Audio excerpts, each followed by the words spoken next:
उपस्थित परम सौभाग्यशाली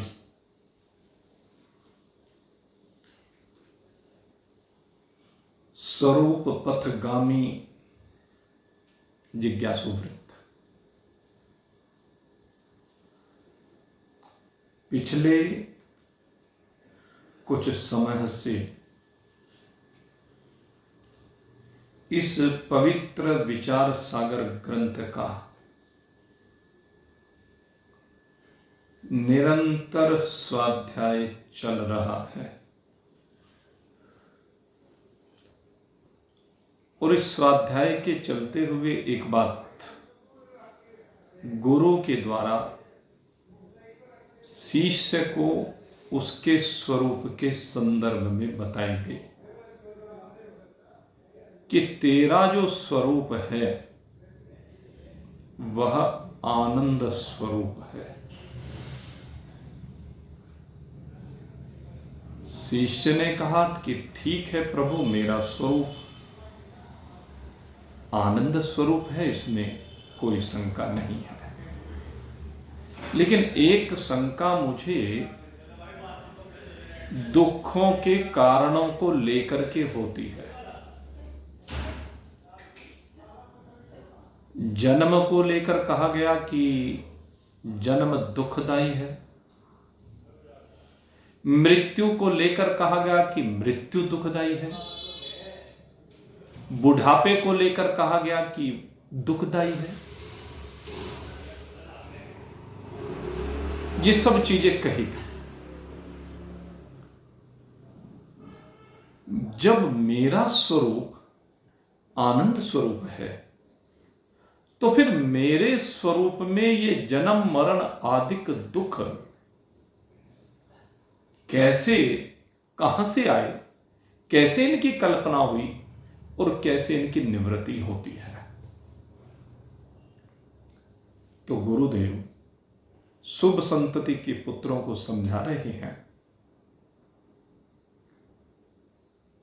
रस्सी और सर्प के दृष्टांत से।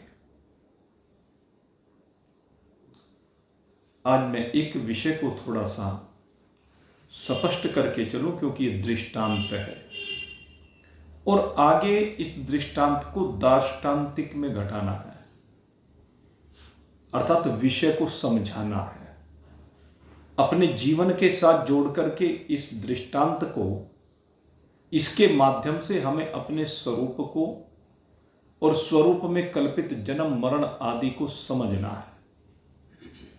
जिस प्रकार से रस्सी में सर्प कल्पित कहा जाता है, ठीक उसी प्रकार से ये प्रमाता में जन्म और मरण की कल्पना अविद्या के कारण से होती है। वास्तव में प्रमाता का जो स्वरूप है वो आनंद स्वरूप ही है। जीव जिसको हम कहते हैं वो क्या है? आनंद स्वरूप है। गुरु ने यही बताया। लेकिन इसमें तीन चीजें हैं। जब हम अविद्या की बात करते हैं तो जीव के अंदर सबसे पहले अविद्या की ही कल्पना की गई है। अविद्या, अविद्या उपहित चेतन और अविद्या में चेतन का प्रतिबिंब। एक उपहित चेतन है। उपहित चेतन का मतलब बसा हुआ, रमा हुआ चेतन। हम कहते हैं कि सब में परमात्मा बसा हुआ है, रमा हुआ है। तो ये जो रमा हुआ भाग है यही परमात्मा है, यही आत्मा है, यही चेतन है। तो इस रमे हुए भाग को हमें समझना है। जिस समय इस रमे हुए भाग को हम समझ लेते हैं तो जीवता समझ में आ जाती है कि जीवता है क्या। यही जीवता को अस्तित्व देता है भाग, यही ईश्वरत्व को अस्तित्व देता है। और यही जगत को अस्तित्व प्रदान करता है।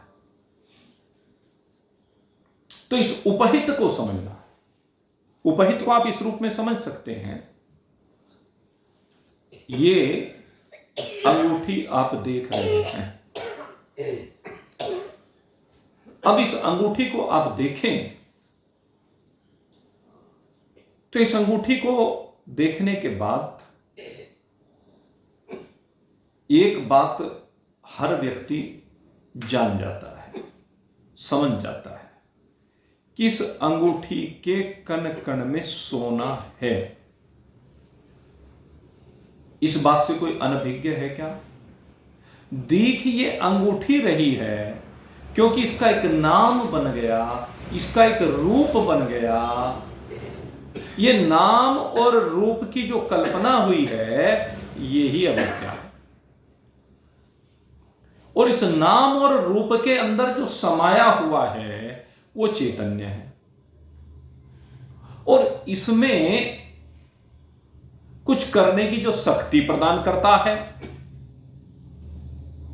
जिससे इसके अंदर चंचलता भासती है, आना जाना भासता है, मरना जीना भासता है, कहते हैं वो चेतन का प्रतिबिंब है।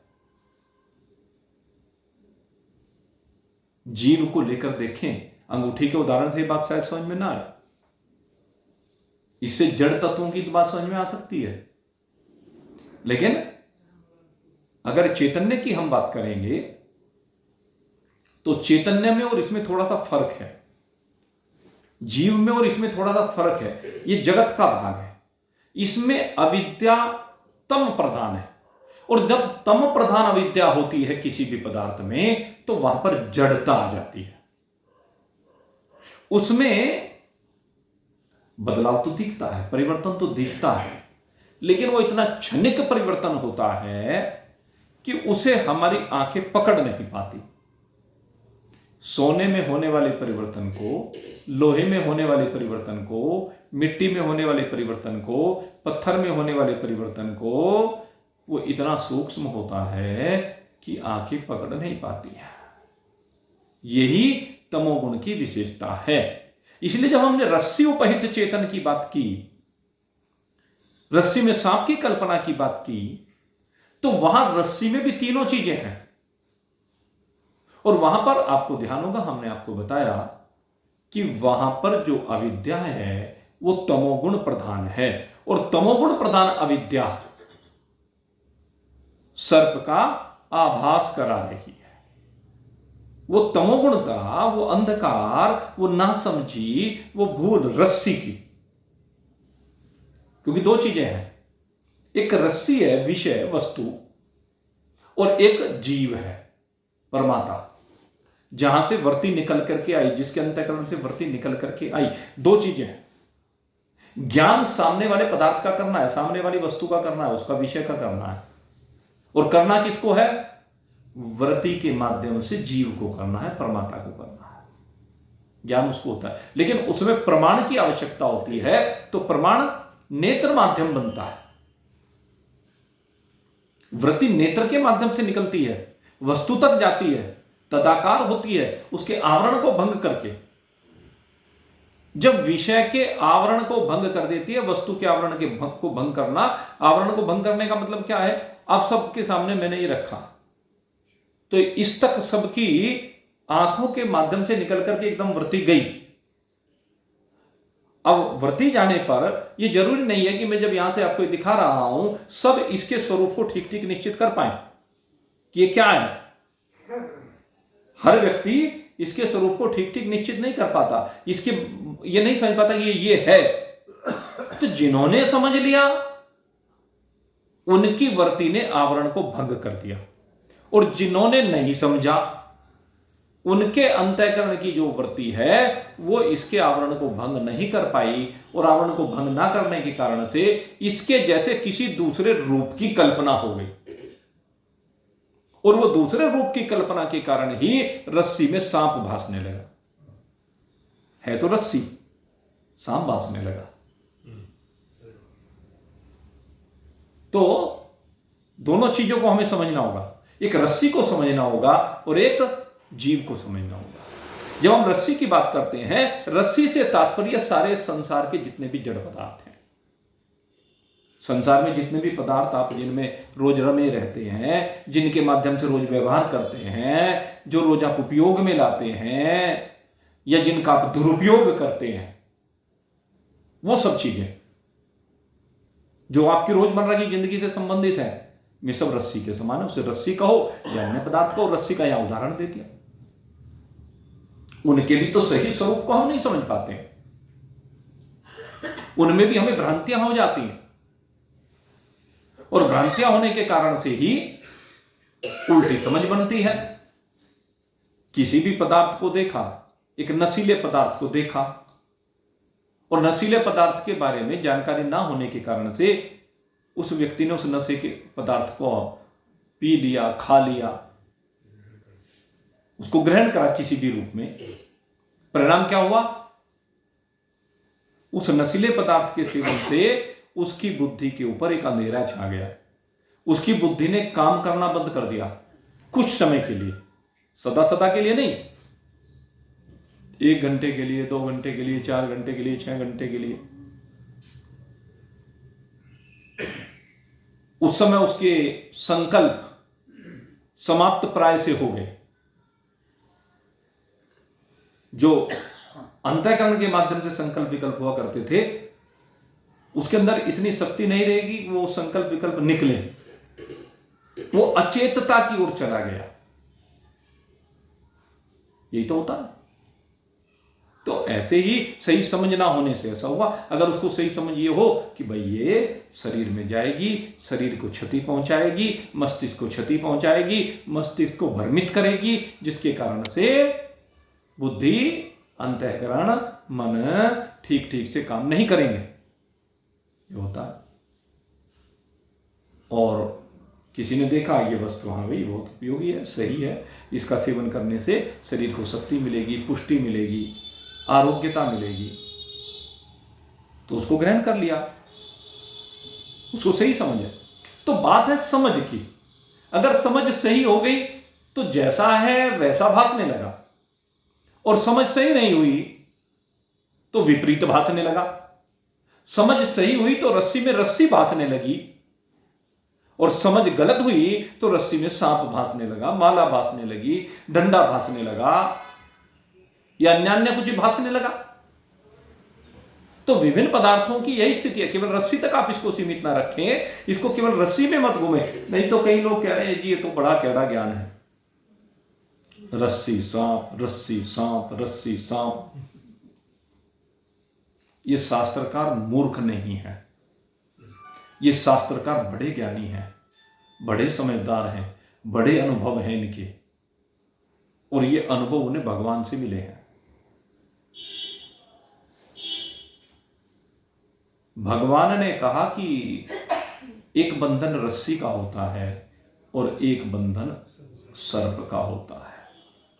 एक बार अगर यदि रस्सी के बंधन में बंध गया जीव, तो रस्सी के बंधन से तो वो मुक्त हो भी सकता है, लेकिन अगर एक बार सर्प के बंधन में आ गया ना, तो उससे मुक्त नहीं होगा। एक व्यक्ति सर्प से मित्रता करके सर्पों को साथ ही रहता, अपने साथ ही सर्प रखता। अभी एक सत्य घटना आई, आपको बताया। तो एक सर्प, बड़ा विशाल सर्प, उसकी कुछ कई दिनों से खाने की इच्छा नहीं हुई, कुछ नहीं खाया उसने। तो और वो क्या करता कि रोज रात को सोते हुए उस व्यक्ति से चिपट करके सोने लगा।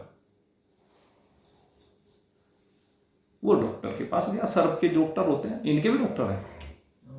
सर्प के डॉक्टर के पास गया और जाकर कहने लगे ऐसे ऐसे हो रहा है, 5-7 दिन हो लिए, कुछ खा नहीं रहा है और रोज मुझसे लिपट करके सोता है।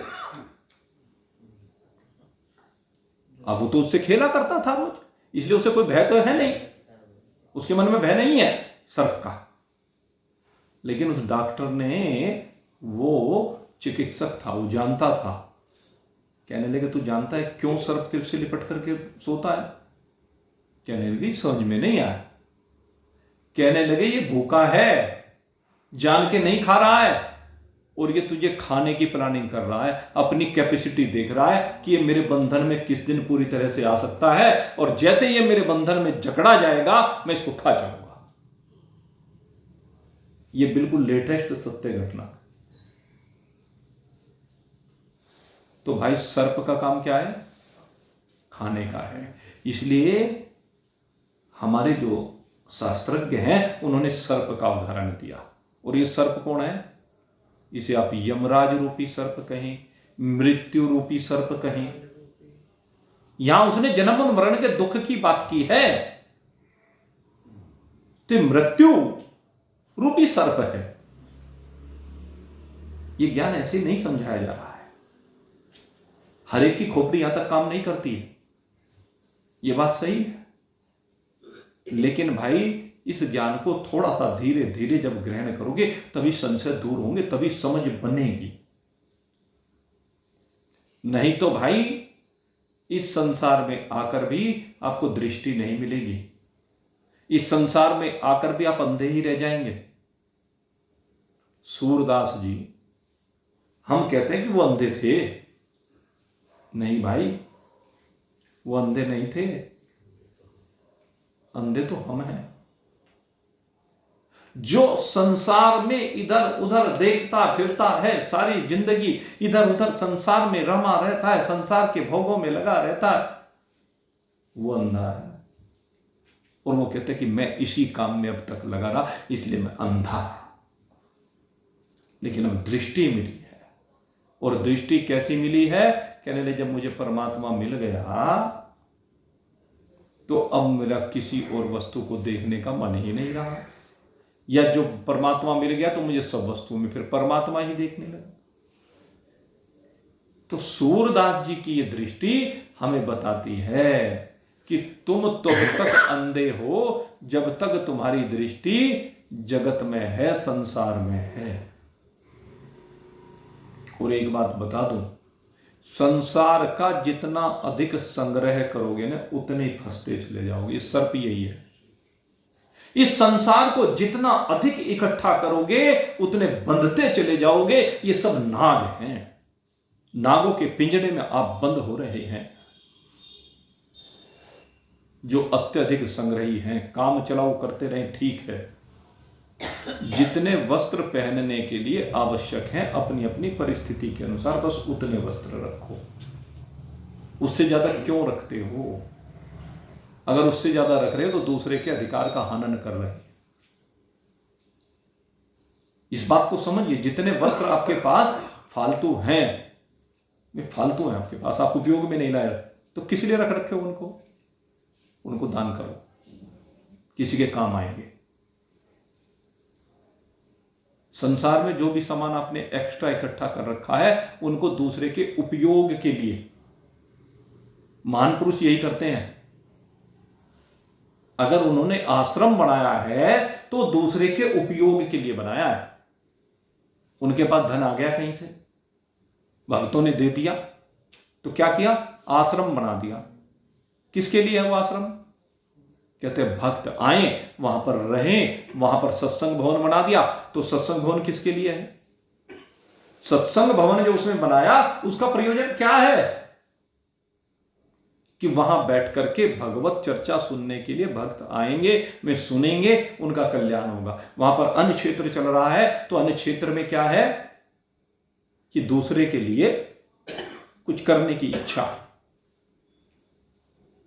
भाव की बात। किसी गरीब लड़की का विवाह हो रहा है तो उस गरीब लड़की की विवाह में जैसे भी हो संभव हो सहयोग करना चाहिए। जितना भी संभव हो उतना सहयोग करना चाहिए। जैसे हमारे वीरेंद्र जी बैठे हुए हैं, एक ब्राह्मण कन्या है गरीब, और इनके मन में भाव आया कि हमें भी कुछ करना चाहिए, तो एक बड़ा सा काम का ठेका इन्होंने ले लिया। भाई ये जिम्मेदारी मेरी। तो मन की बात है ना, ये भाव की बात है। मिलजुल करके उस जिम्मेदारी को एक एक करके मान लीजिए सब पूरी कर दें। बार बार मुझे फिर वो ध्यान आता है महाराजा अग्रसेन जी की बात। उन्होंने एक परंपरा चलाई कि जब भी कोई ऐसा विषय आए तो समूह में इकट्ठे हो जाओ। अग्रोहा धाम में 1 लाख परिवार रहा करते थे और 1-1 रुपया सबने दे दिया।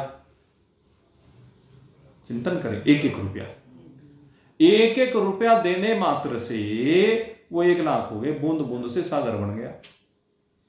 तो जब भी कभी ऐसा विषय आए, 1-1 चांदी का रुपया निकालो और संबंधित व्यक्ति को दे दो, बन गया काम। जब भी सेवा का अवसर मिले तो ये शुभ भावना है, शुभ काम है, ऐसे काम करें। ये दृष्टि की बात है, परोपकारी दृष्टि की बात है। तो महान पुरुष यही करते हैं और इन कर्मों से ही व्यक्ति महान बनता है। जो केवल अपने लिए जीता है वो उससे महान नहीं बनता, महान कर्मों से बनता है। गोस्वामी सूरदास जी यही कह रहे हैं कि दृष्टि लाओ, अपनी दृष्टि को ठीक करो। ये जो अंधे हो, इस अंधेपन को खत्म करो। इधर उधर देखना बंद करो। इत उत देखत जन्म गयो, इत उत देखत जन्म गयो। या झूठी मां या के कारण, या झूठी मां या के कारण, दो दृग अंध भयो। इत ओत देखत जन्म गयो, इत ओत देखत जन्म गयो। कथा भागवत, कथा भागवत सुनी न कबहूं, कथा भागवत सुनी न कबहूं, बीच ही अटक रहो। इत ओत देखत जन्म गयो, इत ओत देखत जन्म गयो।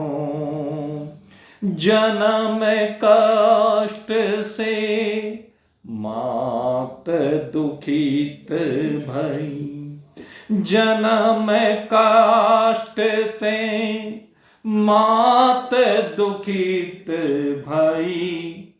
भारी दुख भयो, इत ओत देखत जन्म गयो, इत ओत देखत जन्म गयो। सूरदास माया के कारण, सूरदास माया के कारण, उपजत दुख नयो। सूरदास माया के कारण, उपजत दुख नयो। इत ओत देखत जन्म गयो, इत ओत देखत जन्म गयो। जी हाँ, हम जो इधर उधर देख रहे हैं ना, पहले तो रस्सी बंधनकारी, फिर वो उसमें कल्पित सर्प बंधनकारी, वो मारने वाला। पहले तो ये शरीर बंधनकारी, रस्सी माने शरीर, शरीर की रस्सी में बंधे हैं। इस शरीर में भी कहिए 3 गुणों में बंधे हैं, 3 गुणों की रस्सी बांधी, रस्सी के बंधन खोल सजनी, 3 गुणों के द्वारा बंधे हुए हैं। फिर कहते हैं इसमें जो ये वस्तुओं में फंसे हुए हैं, विषयों में फंसे हुए हैं, ये क्या है? ये सर्प हैं, यही सर्प है। ये हमें डसते हैं, ये हमें मारने के लिए हैं, ये हमारा जीवन लेने के लिए हैं। तो ये क्या हुआ? मारने के लिए सर्प पैदा हो गए हैं। ये सर्प हमने क्या किया?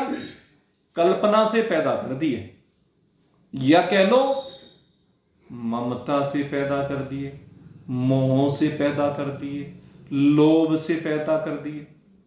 मैंने अभी कहा ना, जितना अधिक संग्रह उतने अधिक सर्प। सारे सर्प हैं, सारे सर्प हैं। हमने देखा 5-5, 7-7 बेटों के पिता माता बुढ़ापे में सड़ते फिरे, और आखिर में मां यही कहती, मैं तो सपोलों को ही जन्म दे दिया, मेरे तो सारे सपोले ही पैदा हो गए। भाई हकीकत यही है, फिर वास्तविकता यही है। चाहे आज समझ लो, चाहे धक्के खा के, डसे जा करके समझ लेना। मेरा चलते का यही संदेशा, हर की भक्ति करो हमेशा, सन्मार्ग में लाना पैसा, नाज चाहे एक धड़ी, हेरे नर धोखे धोखे में लुट गए, आ गई अंत घड़ी। तो ये सर्प पालोगे क्या? इन सर्प की कल्पनाओं को अगर मिटाना चाहते हो, इन सर्पों को हटाना चाहते हो, तो इस संग्रह की नीति बंद करो। जितने ज्यादा सांप पाले उतने ज्यादा काट, तो उतना ही विष पीना पड़ेगा ना, सहन करना पड़ेगा ना। इनको पालने बंद करो। महान पुरुषों को दिव्य दृष्टि मिल गई, इसलिए वो गृहस्थ में प्रवेश ही नहीं किया। इस गृहस्थ में उन्होंने प्रवेश नहीं किया, और चलो किसी कारण से प्रवेश हो भी गया, प्रारब्ध था, तो प्रवेश होने के बाद भी जिनकी दृष्टि परमात्मा की ओर है, वे या इस गृहस्थ के बंधन में बंधे नहीं, गृहस्थ में रहकर भी बंधनों को काट करके अनासक्त भाव के साथ रहे, चिपक कर नहीं रहे, सदा मुक्त होकर के रहे। और ये मुक्त कब होते हैं, कैसे होते हैं, यही रज्जु और सर्प के दृष्टांत से समझाया जा रहा है। आपको समझना पड़ेगा, एक रज्जु है, एक जीव है, दोनों के स्वरूप को समझो, तब जाकर के ज्ञान समझ में आएगा। रज्जु का स्वरूप क्या है? देखो, एक रस्सी है, एक रस्सी में विराजमान चेतन है, यानी परमात्मा है, रमा हुआ परमात्मा है, जो मैंने अंगूठी के माध्यम से आपको बताया। अंगूठी में जैसे सोना रमा हुआ है, ऐसे ही हर वस्तु में, रस्सी में, पत्थर में, जो भी वस्तु आप कहें, सब में परमात्मा बैठा हुआ है। वो बैठा हुआ परमात्मा, उसको हमने उपहित चेतन कहा, कि रस्सी में विराजमान चेतन, पत्थर में विराजमान चेतन, लोहे में विराजमान चेतन, सोने में विराजमान चेतन, वस्त्र में विराजमान चेतन, आपके भोजन में विराजमान चेतन, ये सब जड़ है, तम प्रधान पदार्थ हैं। तो तम प्रधान पदार्थों में भी परमात्मा रमा हुआ। और तीसरी बात है, परमात्मा तो चूंकि व्यापक है, व्यापक होने से केवल उसी में नहीं, और जगह भी है, तो वो और जगह जो परमात्मा का शेष भाग है, उसका पड़ने वाला इन वस्तुओं में प्रतिबिंब। तो ये तीनों चीज मिलकर के, ये 3 चीज हुई, ये तीनों ही चीज मिलकर के रस्सी का वास्तविक स्वरूप समझ में आएगा। अगर तीनों चीज समझ में नहीं आई, क्योंकि रस्सी अकेली है ही नहीं, रस्सी का जो स्वरूप है वो अकेले का नहीं है, वो तीनों का मिलकर के है। हमने कहा कि रस्सी में सांप भाषा, रस्सी में सांप क्यों बासा? रस्सी में सांप नहीं बास सकता। अविद्या, तम प्रधान जो उसमें विद्या थी, वो तमोगुण जो था, उस तमोगुण के कारण से उसमें अक्षोभ उत्पन्न होकर के वो रस्सी सही रूप में नहीं दिखाई दी। और हुआ किसको? अब है बात जीव की। ये जो जीव है, जिसके अंतःकरण से वृत्ति निकली है, जीव में भी 3 चीज है। जीव का मतलब रजोगुण प्रधान, मलिन सत्वगुण प्रधान अविद्या। ये होता है जहां पर मलिन सत्वगुण की प्रधानता होती है, अर्थात जिसमें रजोगुण अधिक मिला होता है, तमोगुण मिला होता है वो, और उसमें भी परमात्मा है।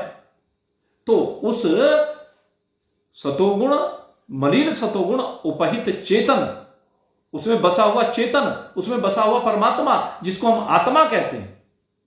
और तीसरी चीज, उसमें पड़ने वाले शेष परमात्मा का प्रतिबिंब। ये तीनों मिलकर के जीव या परमात्मा कहलाता है। ये जो जीव है, तीनों मिलकर के, अब इसका जो अंतःकरण है, इसने जब शरीर भाव को प्राप्त किया है विद्या के कारण से, तो जो अंतःकरण है, उस अंतःकरण से वृत्ति निकली।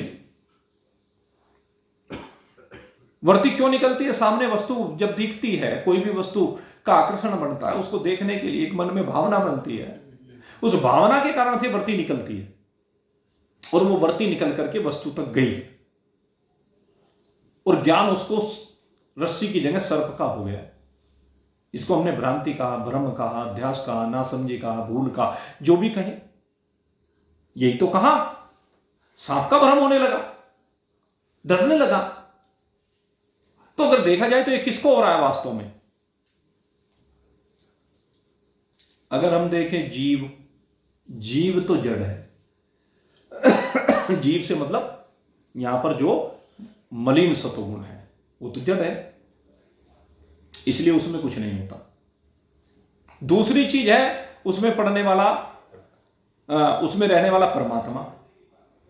परमात्मा बिल्कुल असंग है, निर्विकार है, उसमें कोई विकार उत्पन्न नहीं हो सकता, उसको सांप नहीं बांध सकता। फिर किसको बांधा? तो ये जो तीसरी चीज है, जो चेतन का प्रतिबिंब है, जिसको हमने चिदाभास कहा, सारा खेल भाई इसका है। ये जो प्रतिबिंब है, ये ही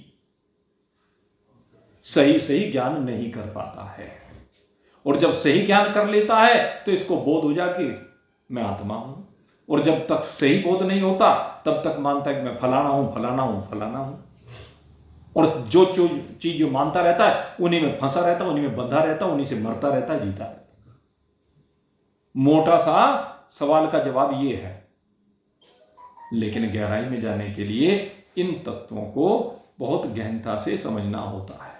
जिसे अपने स्वरूप का बोध प्राप्त करना है, उसे इस ज्ञान को ठीक से समझना ही पड़ेगा। विचार सागर का ज्ञान कोई सामान्य ज्ञान नहीं है, इसीलिए कहा इस तत्व को समझाना इतना आसान नहीं है। संक्षेप में तो मैंने आपको यह समझा दिया। रस्सी का क्या स्वरूप है, जीव का क्या स्वरूप है। जीव रस्सी की ओर क्यों आकर्षित होता है? विषयों के कारण होता है, मोह के कारण होता है, लोभ के कारण होता है, राग द्वेष के कारण होता है, मद मात्सर्य के कारण होता है। तो इनको हटाना, ये सब सांप हैं, इन प्रवृत्तियों को हटाइए। कहावत है ना, जिसने दिया है तन को वही देगा कफन को। अरे जिसने आज तक, सोचो आपकी कितनी उम्र हो गई, सब अपनी अपनी उम्र के ऊपर ख्याल करके देखो। इतने समय में यहां 10-12 साल के बच्चे से लेकर के 70-75 साल तक की उम्र के लोग बैठे हुए हैं। जो 70-75 साल की उम्र में जाली है, अब उनका जीवन कितना रह रहा है? अजी उसका तो किसी को पता नहीं कितना रह रहा है। अंदाजा तो लगा ही सकते हैं, अधिकतम अंदाजा लगा सकते हैं। ये कम से कम तो यह है कि यही क्षण, कम से कम तो ये हो सकता है यही क्षण अंतिम हो। इस बात का कोई भरोसा थोड़ी है। क्या भरोसा कीजिए, जिंदगी का साथ देती नहीं कभी किसी का। एक क्षण की भी गारंटी नहीं है, एक श्वास का ही तो खेल है। तो ये क्षण भी अंतिम हो सकता है। लेकिन अगर हम अधिक से अधिक की बात करें, बात तो ये है ना, अधिक से अधिक कितना कल्पना कर सकते हैं। जो 60 साल का, 70 साल का, 80 साल का व्यक्ति हो चुका, उसके बारे में अगर यदि हम कल्पना करेंगे तो सोचेंगे चलो भाई 1 साल, 2 साल, 5 साल, 10 साल, 20 साल, 25 साल, 30 साल, 40 साल, जो 60 साल का है उसके लिए हम 40 साल की और कल्पना कर लेंगे। शतायुर्भव आशीर्वाद देते हैं। जीवेत शरधि शतम कुर्वन्नेव कर्माणि जिजीविषेत शतः समा। ये भावना की गई है हमारे यहां कि मनुष्य के लिए कि चल 100 वर्ष तक जीवित रहे शुभ कर्म करते हुए। कुर्वन्नेव कर्माणि जिजीविषेत शतः समा। इतना। अब आप सोचो कितना छोटा सा जीवन रह गया, कितनी लंबी यात्रा अब तक पूरी हो चुकी है, अब तो थोड़ा सा समय रह गया। आज तक मुझे ये बता दो, इतने लंबे समय में कोई दिन ऐसा हुआ है क्या कि आपको वस्त्र ना मिला हो? कोई दिन ऐसा हुआ है क्या जिस दिन आपको भोजन खाने को ना मिला हो? सोचो, किसी दिन ऐसा मिला है कि धरती ने आपको आपके बैठने के लिए, खड़े होने के लिए, लेटने के लिए जगह ना दी हो? हुआ है कभी ऐसा? अरे जब अब तक नहीं हुआ तो आगे ही होगा क्या? और विश्वास ना हो तो जरा उनको देख लो जो उनसे चले गए। वो तो सबने देखे हैं जाने वाले तो। भाई अपने माँ को, बाप को, दादा को, दादी को, नाना को, नानी को, मामा को, फूफा को, ये तो घर के नाते हैं सारे। इनको तो सबने जाते हुए देखा है, उनके जीवन को सबने देखा है। कभी ऐसा देखा, चाहे बच्चों ने रोटी दी या नहीं दी, चाहे उनसे बनी या नहीं बनी, लेकिन उनके लिए कहीं ना कहीं से रोटी का इंतजाम भगवान ने किया है कि नहीं किया? चाहे कोई पड़ोसी दे के गया, चाहे किसी ने भीख मांग के खाई, आखिरी दृष्टि यही तो है। चाहे किसी को भीख मांग करके मिली हो, लेकिन रोटी सबको मिली है। अपनी कमी की वजह से कोई ना लेकर आए वो अलग बात है, नहीं तो भगवान ने व्यवस्था कर रखी है। एक व्यक्ति को आए और बार बार पैसा मांगने की आदत पड़ गई। मैंने कहा भाई तुम एक काम करो, तुम्हें क्या चाहिए? खाने को रोटी, पहनने को कपड़ा। मैंने कहा इतने में घर तो तेरे पास है और 2 चीजें तुझे चाहिए, तो भाई शामली में अन्न क्षेत्र चल रहे हैं। जब तेरा कुछ भी करने का मिजान नहीं है, वो अन्न क्षेत्र तेरे जैसे व्यक्ति, अजी शर्म लगती है। मैंने कहा तो ये पैसे मांगने में शर्म नहीं लगती? यहां पैसा मांगने में तो तुझे शर्म नहीं लग रही, और वहां भंडारे में बैठकर, अन्न क्षेत्र में बैठ करके, जहां तुझे कहेंगे लो जी लो जी लो जी, कोई तुझे रोकने वाला नहीं, तू जाके बैठ जाना, तुझे मैं प्रबंध करता हूं तेरा वहां खिलाने का। नहीं जी मुझे तो पैसा ही दे दो। सोच की बात है। नहीं नहीं ऐसा नहीं। तो भाव बदलने की आवश्यकता। उसने चाहे जैसे भी प्रबंध किया, परमात्मा ने उसके भोजन का प्रबंध किया या नहीं किया? वस्त्र का प्रबंध हर एक का हो गया। सर्दी आ रही है, सर्दी में कोई ऐसा नहीं, हर साल इतने प्रोग्राम करते हैं। शामिल में इतनी संस्थाएं, कोई रजाई बांटेगी, कोई जर्सी बांटेगी, कोई कार्डिगन बांटेगी, कोई कंबल बांटेगी। अब बांटने शुरू हो जाएंगे। अब आप सोच के देखो शामली में कितनी रिक्वायरमेंट हो सकती है, कितने गरीब हो सकते हैं। हर वर्ष हजारों कंबल बट जाते हैं, हजारों लिहाफ बट जाते हैं, कई हजार जर्सियां, कार्डिगन वगैरह बट जाते हैं। तो फिर भी अगर कोई कहे कि मेरे पास रह गई कमी, तो भाई उसका तो इलाज कुछ है नहीं। इससे ज्यादा तो पात्र नहीं हो सकते। तो कमी किसी के लिए नहीं, मन की बात। तो उस परमात्मा कमी किसी की नहीं, वो चाहे किसी भी तरीके से दे उसको। स्वामी राम के जीवन की घटना आपको याद होगी। स्वामी राम जब चले गए गंगोत्री की तरफ, अब पहाड़ पर एक जगह कुटिया में, गुफा में कह लीजिए, पड़े हुए थे। पत्नी भी साथ में थी। कई दिन हो गए भोजन मिला नहीं, तो पत्नी कहने लगी कि आप तो कहते थे कि भगवान 24 घंटे में भोजन का प्रबंध कर देता है, ये भोजन का प्रबंध क्यों नहीं हुआ? कहने लगे हाँ राम, मैंने शास्त्र पढ़ा है, शास्त्र में यही लिखा है, और जब शास्त्र में लिखा है तो शास्त्र की बात तो कभी झूठी नहीं होती। कहने बात जब झूठी नहीं होती तो फिर ये तो झूठी हो गई है, हमें तो 72 घंटे हो गए।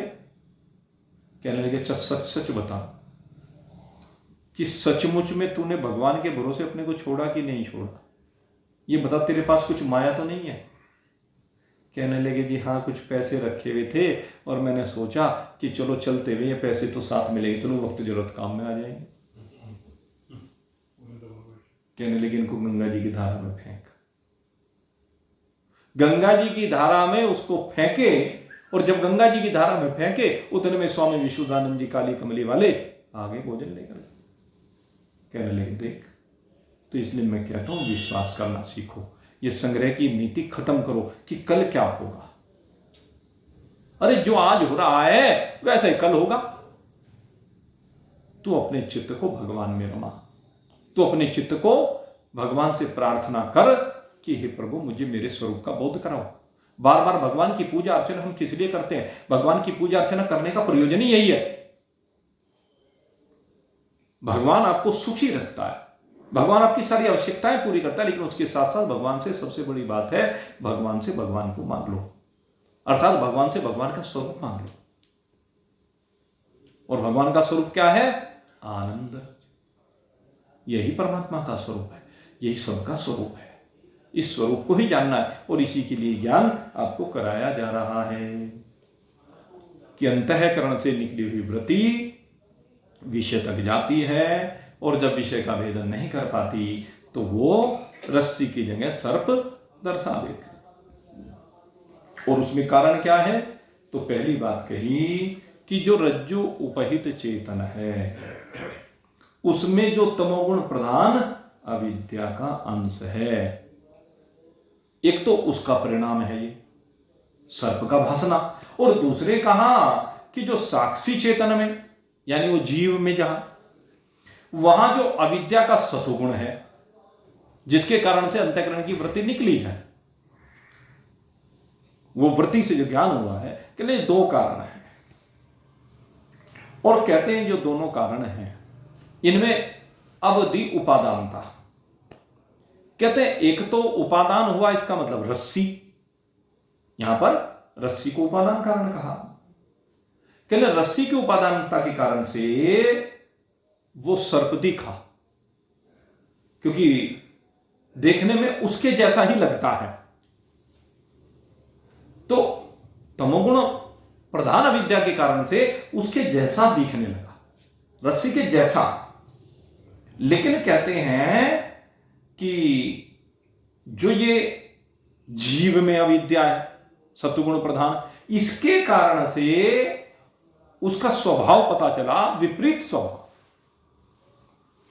रस्सी का स्वभाव और सर्प का स्वभाव बिल्कुल विपरीत है, अन्यथा स्वभाव है। इसलिए उसको हमने यहां पर कहा कि सतोगुण के कारण से उसको विवर्त कह करके, विवर्त माने उल्टा, विवर्त माने विपरीत, विवर्त माने उससे बिल्कुल भिन्न स्वभाव। तो दो चीजें हुई, एक तो तमोगुण प्रधान अविद्या का परिणाम, और दूसरे जो वो अंतःकरण की वृत्ति जिसके द्वारा ज्ञान हुआ वहां पर वो विवर्त, उसका उल्टा। अब इसमें अगर यदि हम बात करें जो रस्सी के अंदर अविद्या है, कहते वो तो अनिर्वचनीय है। रस्सी में जो अविद्या है वो अनिर्वचनीय है। रस्सी में सर्प और उसका ज्ञान, अविद्या भी अनिर्वचनीय, और फिर रस्सी में जो सर्प का ज्ञान हुआ वो भी, सर्प भी और वो ज्ञान भी, तीनों चीज अनिर्वचनीय है, अन्यथा स्वरूप वाले हैं, भिन्न प्रकार के हैं, और ये सब अविद्या का परिणाम है। दूसरी बात कहे कि रज्जु अवच्छिन्न अधिष्ठान चेतन, इसमें सत्य क्या है? कहता रज्जु के अंदर विराजमान परमात्मा, रज्जु के अंदर रहने वाला परमात्मा, रज्जु के अंदर रमा हुआ परमात्मा, सब वस्तुओं के अंदर रमा हुआ परमात्मा वो सत्य है, और वो इस सर्प और इसके ज्ञान से बिल्कुल विलक्षण है, विपरीत स्वभाव वाला है। ये शरीर रूपी सर्प का स्वभाव और इसमें रहने वाले परमात्मा का स्वभाव दोनों विपरीत है। इसमें रहने वाले परमात्मा का स्वभाव क्या है? वो अमर है, और शरीर मर जाने वाला है। वो निर्विकार है, शरीर विकारी है। वो नित्य है, ये शरीर अनित्य है, क्षणभंगुर है। तो ये बिल्कुल स्पष्ट विलक्षण गुण वाला है, भिन्न गुण वाला है। इसलिए कहते हैं कि रज्सी और उसका ज्ञान, अधिष्ठान जो चेतन है, जो परमात्मा है, उससे बिल्कुल विपरीत स्वभाव वाला, अन्यथा रूप चेतन से भिन्न प्रकार का है। अब यहां पर एक विषय और कहा गया। अभी तक हमने दो कारण लिए हैं यहां पर, अब इसको और नजदीक ला रहे हैं विषय को। अभी तक पूरा डिसीजन नहीं हुआ है जन्म और मृत्यु के कारण का। जब पूरे आखिर में निष्कर्ष पर पहुंच जाएंगे तब होगा। अभी थोड़ा सा इसमें विषय और है, तब जाकर के क्लियर होगा ये विषय पूरी तरह से। अभी नजदीक ला रहे हैं। अभी तो जैसे जैसे आगे गहराई में जा रहे हैं, दो चीज अब निकल करके आई है। एक अविद्या, रज्जु के अंदर विराजमान अविद्या, एक अंतःकरण के वृत्ति के अंदर विराजमान सतोगुण विद्या। दो अविद्याएं, तमोगुणी और सतोगुणी, ये विद्याएं आई। तो कहा कि मिथ्या सर्प का अधिष्ठान रज्जु उपहित चेतन है, रज्जु नहीं। अब एक बात होती, ये जो मिथ्या सर्प है इसका अधिष्ठान रज्जु उपहित चेतन, रस्सी नहीं है। रस्सी में सांप नहीं भासता, रस्सी में वो शक्ति नहीं। क्यों? कहने रस्सी भी कल्पित है, रस्सी भी तो एक कल्पना ही है। जैसे सर्प कल्पना है, ऐसे वास्तव में देखा जाए रस्सी भी कल्पना है। जैसे भाई संसार में कुछ नहीं रखा, ये सारे संसार के पदार्थ विनिष्ट हो जाने वाले हैं, रहते ही नहीं। इतनी मेहनत से अन्न पकाते हैं, सब्जियां पैदा करते हैं, मिष्ठान बनाते हैं। अभी रसगुल्ले खाओगे पता चल जाएगा। अभी ये रसगुल्ले रखे हुए हैं, अभी समोसे रखे हुए हैं, खाओगे। नाम सुन करके बहुत सो को दिमाग उसी तरफ चला जाएगा। जैसे ही आपके पेट में जाएंगे क्या होगा? आनंद होगा। समोसा कहाँ जाएगा? रह जाएगा समोसे का रूप, रह जाएगा रसगुल्ले का रूप। यहां जब तक रखा है तब तक वो आपकी कल्पना में, लेकिन कुछ ही देर के बाद इनकी कल्पना खत्म हो जाएगी। इसीलिए कहा जगत मिथ्या। कहता है जैसे जीव के संपर्क में आने वाला सारा जगत मिथ्या है, ऐसे जीव ने जिस शरीर को धारण किया है, ये तीनों शरीर भी कल्पना ही है। एक दिन ये शरीर भी तो जाएगा, अजी स्थूल जाता है, सूक्ष्म और कारण रह जाता है, वो दूसरे शरीर में चला जाता है। भाई उस दूसरे शरीर में जाने से ही रोकना है, वही तो जन्म और मरण है।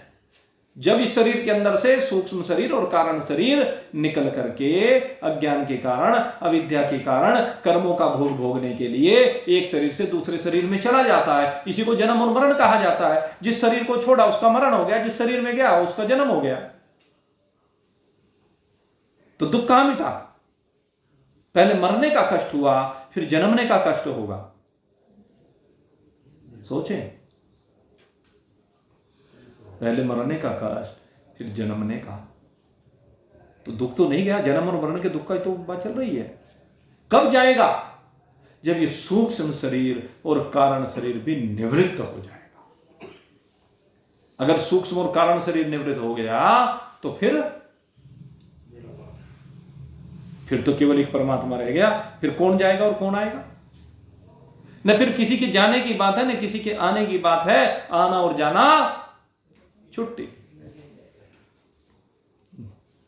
न आने की बात है न जाने की बात है। आर कहे हैं पार को, पार कहे हैं आर, यहीं पकड़ के बैठ जा, तू ही आर और पार है। न इस लोक की बात है और न उस लोक की बात है। इस लोक से उस लोक में आना जाना, ये पार और पार हो गया। ये समझ लीजिए। उधर वाले जमुना से परे वाले इधर वालों को पारवा कहते हैं, हम उधर वाले लोगों को पारवा कहते हैं। यानी एक आर वाले हो गए, एक पार वाले हो गए, एक इस लोक वाले हो गए, एक परलोक वाले हो गए। परलोक वाले इस लोक वालों को पारवा कहते हैं, इस लोक वाले उस लोक वालों को पारवा कहते हैं। और वास्तविकता ये है, न आर है न पार है, तू ही आर और तू ही पार। इस आर में भी तू ही रह रहा है, उस पार में भी तू ही रमा हुआ है, दोनों जगह तू ही बसा हुआ है। यहीं पकड़ के बैठ जा, तू ही आर और पार है।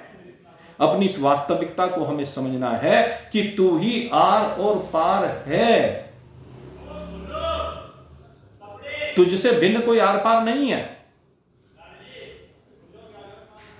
आर पार ये ब्रह्म ही आर पार है, ये ब्रह्म ही सब में रमा हुआ है, ये ब्रह्म ही सब में बसा हुआ है। बाकी जो भी कुछ है, रस्सी भी कल्पित है, सर्प भी कल्पित है, शरीर भी कल्पित है, जगत भी कल्पित है, पदार्थ सब कल्पित है।